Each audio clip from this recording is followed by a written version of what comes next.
Shalom, selamat pagi Bapak Ibu Saudara-saudara. Selamat bertemu kembali pada pagi hari ini. Saya senang sekali bisa menjumpai kita dalam sapaan renungan pagi untuk mendengarkan firman Tuhan. Karena itu Bapak Ibu Saudara-saudara, sebelum kita mendengarkan firman Tuhan, mari terlebih dahulu kita berdoa. Bapa di surga, segala hormat puji syukur kami kepada Tuhan. Ya Tuhan, kami bersyukur dan berterima kasih. Pada pagi hari ini kami masih diberi kesempatan untuk dapat menikmati udara yang segar dan pagi yang cerah. Bahkan diberi kesempatan untuk menikmati firman Tuhan melalui renungan pagi hari ini. Tuhan Yesus, berkatilah hati dan pikiran kami ya Bapa, agar firman Tuhan boleh menjadi rema bagi kami tumbuh di tanah yang subur.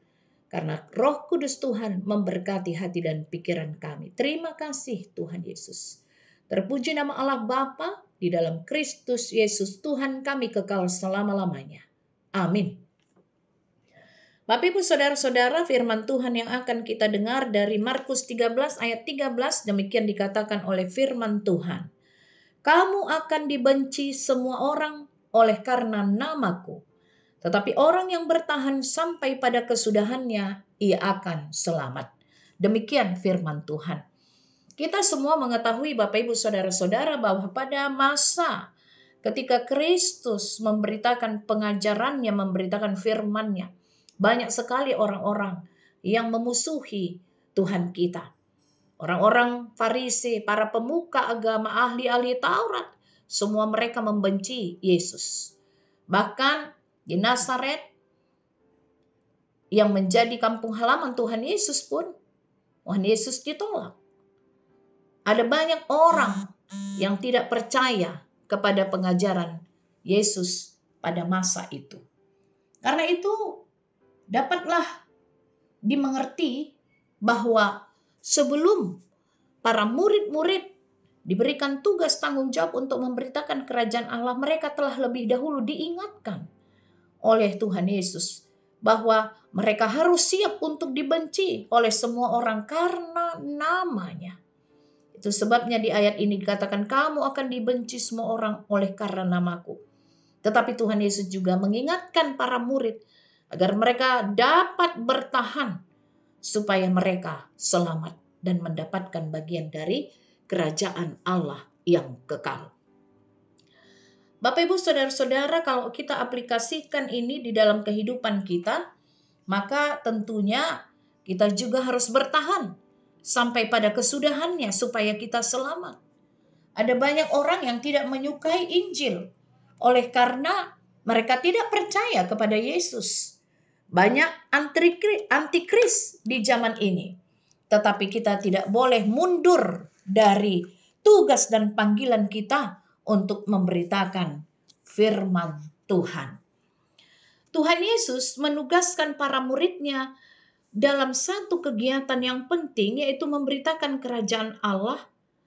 Dan itu seharusnya memberi kita satu pemahaman bahwa segala kegiatan di gereja dan pelayanan yang kita lakukan tidak dapat menggantikan tugas kita untuk memberitakan firman. Artinya, kegiatan di gereja dan pelayanan yang kita lakukan itu baik. Tetapi ada hal yang penting di mana tugas panggilan setiap orang percaya kita diutus untuk memberitakan kerajaan Allah. Jadi bukan hanya sekedar untuk melayani di gereja.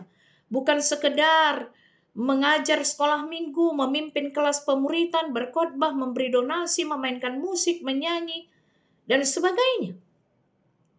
Tetapi tugas untuk memberitakan Injil tidak boleh kita lupakan. Apa artinya?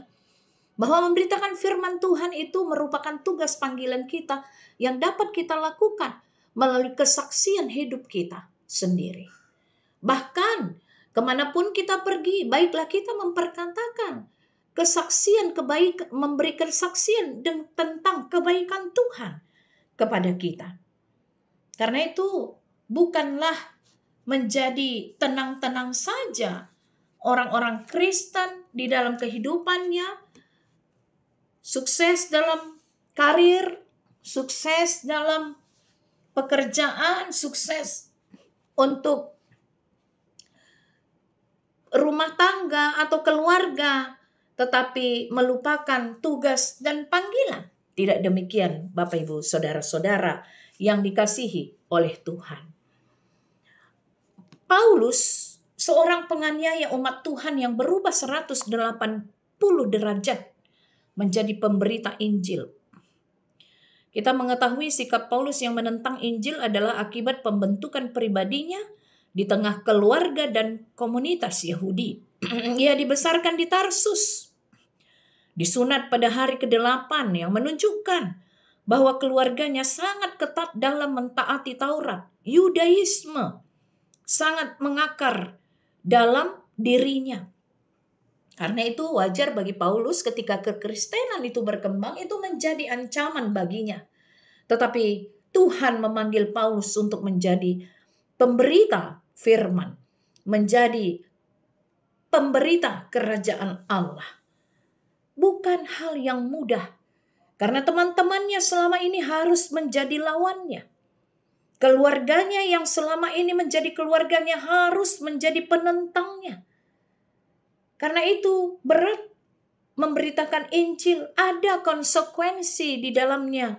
Bapak Ibu Saudara-saudara, kalau kita pada saat ini mungkin tidak seberat Paulus di dalam memberitakan Injil, tidak seberat apa yang dialami oleh apostol di tanah Batak, Ingwer Ludwig Nommensen, di mana nyawa juga menjadi taruhan Nommensen pada saat itu ketika dia hendak dibunuh oleh orang-orang Batak pada masa itu. Mereka menolak berita keselamatan itu untuk masuk di tanah Batak. Konsekuensinya bahkan nyawa menjadi taruhan. Bapak Ibu Saudara-saudara, bagaimana dengan kita? Kalau dulu para rasul itu menjadi bagian dari aniaya orang-orang yang antikris sampai di penjara, lalu kemudian dihakimi. Kita tidak demikian sekarang ini Bapak Ibu Saudara-saudara. Sudah sangat jauh lebih mudah. Itu sebabnya kadang-kadang kita mungkin merasa tidak lagi menjadi suatu keharusan untuk pergi memberitakan Injil. Ketika kita berhadapan dengan orang yang sukar untuk diinjili, kita mungkin menjadi underestimate terhadap diri sendiri. Kita katakan mungkin, nggak mungkin lah dia bisa terima Yesus. Wah, sepertinya susah. Dia kan punya kepercayaan yang kuat terhadap ajarannya. Itu mungkin kita katakan. Tetapi Bapak Ibu Saudara-saudara, mintalah hikmat kepada Tuhan. Di dalam bertutur kata, kita hanya instrumen Tuhan Allah yang dipakai untuk menjadi utusan, membawa berita kabar baik kepada setiap orang. Sementara kalau kita memberitakan itu, firman Tuhan itu, orang percaya atau tidak, biarlah itu menjadi urusan Tuhan. Roh Kuduslah yang berkuasa atas dirinya. Bila Roh Allah bekerja, orang seperti Paulus saja pun tidak mustahil dapat percaya kepada Yesus. Karena itu, jangan menyerah dan teruslah berserah. Firman yang ditaburkan tidak akan pernah sia-sia Bapak Ibu Saudara-saudara. Roh Kudus bekerja. Mungkin orang yang kita injili pada saat itu tidak menjadi percaya, tapi mungkin suatu hari nanti. Apa yang terjadi pada suatu desa di India ini mungkin dapat menjadi inspirasi bagi kita dan yang menguatkan kita.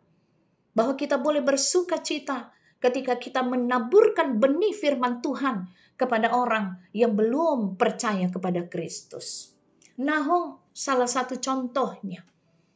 Satu-satunya di India pada waktu itu di wilayah tertentu. Dialah yang mau menerima Kristus ketika misionaris datang ke daerah itu. Tetapi ancamannya adalah nyawa Bapak Ibu Saudara-saudara. Pada waktu itu di daerah mereka tidak ada satupun yang bersedia untuk menerima Kristus. Karena apa? Karena takut. Karena siapa yang menerima Injil akan dibunuh. Tetapi tidak demikian dengan Nahum. Walaupun dia dibawa ke tengah-tengah area waktu itu, area yang luas, di mana di situ ada tiang gantungan, hendak dibunuh oleh kepala suku, tetapi dia tidak mundur. I have decided to follow Jesus. Itulah lagu untuk mengingat Nahum yang mempertahankan imannya kepada Yesus. Pada waktu masa itu terjadi, ketika Nahum sudah terbunuh, bahkan seluruh keluarganya ikut dibunuh.